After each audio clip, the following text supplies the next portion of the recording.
하나님께서는 고난 가운데 있는 다윗을 도와주시고 결국에는 압살롬과의 전투에서 승리를 얻게 되죠. 다윗은 다시 왕이 되고 그는 다시 예루살렘으로 돌아갈 수 있습니다. 그렇지만 압살롬의 죽음의 소식을 접한 다윗 왕의 그 울부짖음을 보면서 우리를 향한 하나님의 울음을, 우리를 향한 예수 그리스도의 그 간절한 절규를 듣는 듯 합니다. 하나님께서 우리를 사랑하는 그 아버지의 마음을 압살롬을 향한 다윗의 그 마음으로 보게 되는 거죠. 사랑하는 성도 여러분, 그래서 우리는 늘 주님께 돌아가야 됩니다. 우리의 죄악을 회개하고 죄를 끊어버리고 주님께 돌아갈 때 하나님께서는 우리를 받아주시고 기뻐하시고 그리고 우리를 지켜주십니다.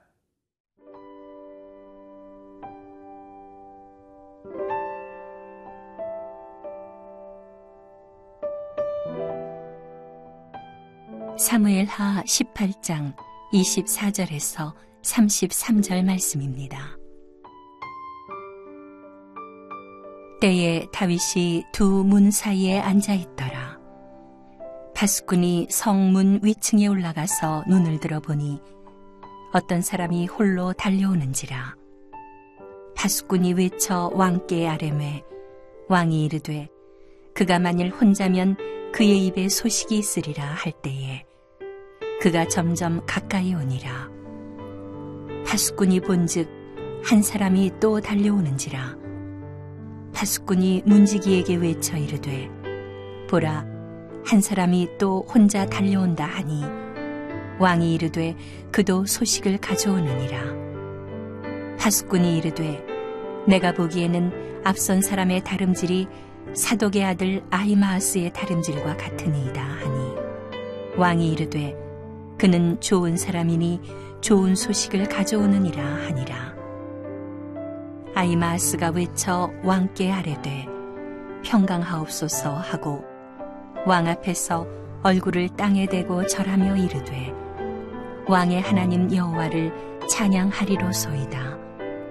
그의 손을 들어 내 주 왕을 대적하는 자들을 넘겨주셨나이다 하니 왕이 이르되 젊은 압살롬은 잘 있느냐 하니라. 아히마아스가 대답하되 요압이 왕의 종 나를 보낼 때에 크게 소동하는 것을 보았사오나 무슨 일인지 알지 못하였나이다 하니 왕이 이르되 물러나 거기 서 있으라 하매 물러나서 서 있더라. 구스 사람이 이르러 말하되 내 주 왕께 아뢰 소식이 있나이다. 여호와께서 오늘 왕을 대적하던 모든 원수를 갚으셨나이다 하니 왕이 구스 사람에게 묻되 젊은 압살롬은 잘 있느냐. 구스 사람이 대답하되 내 주 왕의 원수와 일어나서 왕을 대적하는 자들은 다 그 청년과 같이 되기를 원하나이다 하니 왕의 마음이 심히 아파 문 위층으로 올라가서 우니라. 그가 올라갈 때에 말하기를 내 아들 압살롬아 내 아들 내 아들 압살롬아 차라리 내가 너를 대신하여 죽었다면 압살롬 내 아들아 하였더라. 다윗의 부하들과 압살롬의 부하들이 전면전을 펼치게 되고 그리고 역시 전투 가운데서 명장군들을 소유했던 다윗이 승리하게 됩니다. 그러나 다윗은 전쟁에는 참가하지 않고 기다렸기 때문에 그는 계속 이 소식을 기다립니다. 어떻게 됐을까 소식을 기다리죠. 그 소식을 기다리는 다윗의 기대는 두 가지라고 말할 수 있는데 전쟁에서 승리하는 것이고 그리고 그가 친히 우리 지휘관들에게 부탁했던 것처럼 그의 아들 압살롬을 살려주기를 바라는 그러한 마음, 어떻게 보면 좀 이중적인 그런 마음일 수도 있지만 그러나 굉장히 인간적이고 그리고 아버지의 마음이죠. 다윗의 모습. 어떻게 보면 다윗은 이 일련의 가정들을 통해서 압살롬을 용서할 수 있을 만큼 그의 마음이 넓어졌다고 또 깊어졌다고 말할 수도 있겠죠. 그 소식을 기다리는 다윗에게 이제 전령이 다가옵니다. 29절 말씀인데요. 왕이 이르되 젊은 압살롬은 잘 있느냐 하니라. 아히마아스가 대답하되 요압이 왕의 종 나를 보낼 때에 크게 소동하는 것을 보았사오나 무슨 일인지 알지 못하였나이다 하니, 아히마아스는 다윗 왕이 승리했다고 하면 굉장히 좋아할 줄을 안 거죠. 그래서 그가 빨리 이 승전보를 전하고 싶어서 간청하기도 하고 또 그가 구스 사람보다 먼저 지름길로 빨리 뛰어가기도 했던, 다름질했던 것을 보는데, 정작 아히마아스가 다윗 왕에게 승전보를 전했을 때 다윗은 그 승전보로 많이 기뻐하기보다는 압살롬의 소식을 묻습니다. 젊은 압살롬은 잘 있느냐, 그렇게 이제 묻는 거죠.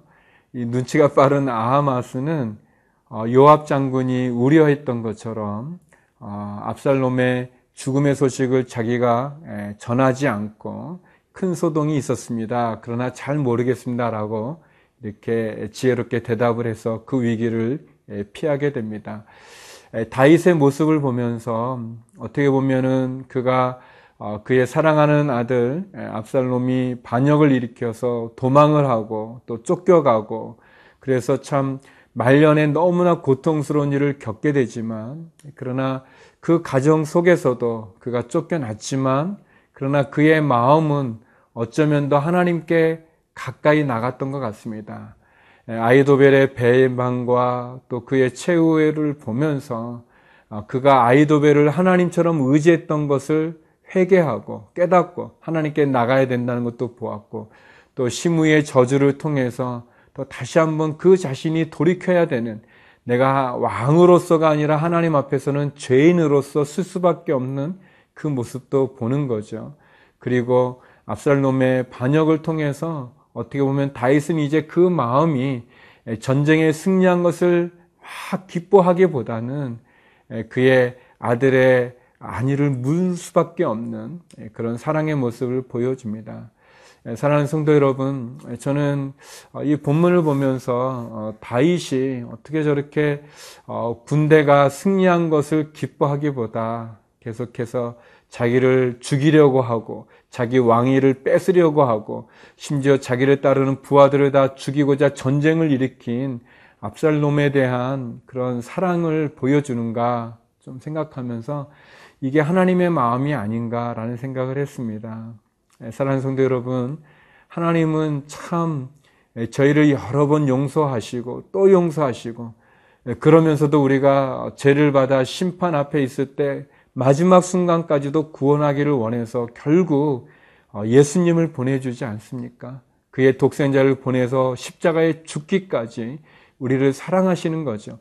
어떻게든 한 영혼이라도 더 구원하시기 위해서, 그래서 마지막까지도 마치 예수님이 돌아가시기 직전 그 십자가 한쪽 편에 있는 강도를 낙원으로 인도해 주셨던 것처럼 마지막 순간까지도 우리를 구원하기 원하시는 그런 하나님 아버지의 마음을 다윗을 통해서 보게 됩니다. 그 하나님 앞에 돌아갈 수 있기를, 그 하나님 앞에 나아갈 수 있기를 간절히 기도드립니다.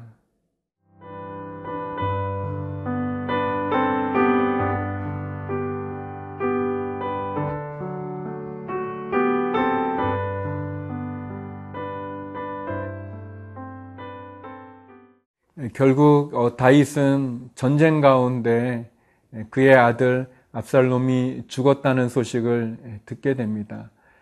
그 소식을 듣자 다윗은 전쟁의 승전보도 관계없이 이제 전쟁에서 승리해서 이 고난의 시간을 그치고 다시 예루살렘으로 복귀되어질 수 있는 것도 생각하지 않고 그는 슬피 울며 통곡을 합니다. 33절의 말씀인데요. 왕의 마음이 심히 아파 문 위층으로 올라가서 우니라. 그가 올라갈 때 말하기를 내 아들 압살롬아, 내 아들 내 아들 압살롬아, 차라리 내가 너를 대신하여 죽었다면 압살롬 내 아들아 내 아들아 하였더라. 오늘 성경은 다윗이 전쟁에 승리한 것을 기뻐하기보다 그의 아들, 비록 반역을 하고 자기를 죽이려고 하고 자기의 후궁들과 잠자리를 같이 하여 수치와 모욕을 주었던 그 도저히 용서할 수 없을 것만 같은 그 아들이 죽었다는 소식을 듣자 다윗은 그 마음이 심히 아팠다고 그랬습니다. 그리고 그 위층으로 올라가면서 내 아들 압살롬아 압살롬아 차라리 내가 죽었으면 더 좋았을 것을 하면서 슬피 통곡하는 다윗 왕의 모습을 보여줍니다. 다윗은 나중에 보면 이런 행동이 참 전쟁을 치르고 온 다윗을 충성을 다했던 부하들과 군인들에게는 실망스러운 모습이지만 그러나 아들을 사랑하는 아버지의 마음, 다윗의 마음을 우리들에게 보여줍니다. 그런 것 같아요. 우리 자식이 아무리 속을 썩여도 그래도 눈을 감으면 또 그 자식이 그리운 게 우리 부모 마음 아니겠습니까? 그리고 자식이 당하는 고통을 내가 부모가 대신 당할 수 있다면 그것을 거부할 부모가 어디 있겠습니까? 다 그런 마음이죠. 그래서 우리는 다윗의 이러한 참 안타까운 이 통곡의 울음소리가 우리의 마음을 이렇게 동감이 되어지고 우리의 마음을 더 아프게 하는 것이 다 우리의 마음이 다 그런 거죠. 비록 자기를 죽이려고 하고 자기 왕위를 뺏으려고 하고 그리고 참 인간으로서는 자식으로서는 해서는 안 되는 그런 죄를 저질렀지만 그러나 압살롬의 죽음의 소식 앞에 비통해하는 다윗의 모습이 하나님의 모습이기도 합니다. 그러나 한번 생각해 보면 이 지경, 이런 상황까지 오게 된 데는 사실 다윗의 죄가 크지 않습니까? 다윗이 밧세바 하지 말아야 될 죄를 저질렀고 그리고 하나님 다윗이 우리아를 죽인 그 사건으로 인해서 나단 선지자를 통해서 그의 자식들의 이 고통을 미리 예언하지 않았습니까? 또 암논과 다말 사건이 있었을 때 다윗은 우물쭈물하고 조치를 취하지 않았죠. 적절한 조치를 취하지 않았고 적절한 체벌을 하지 않았습니다.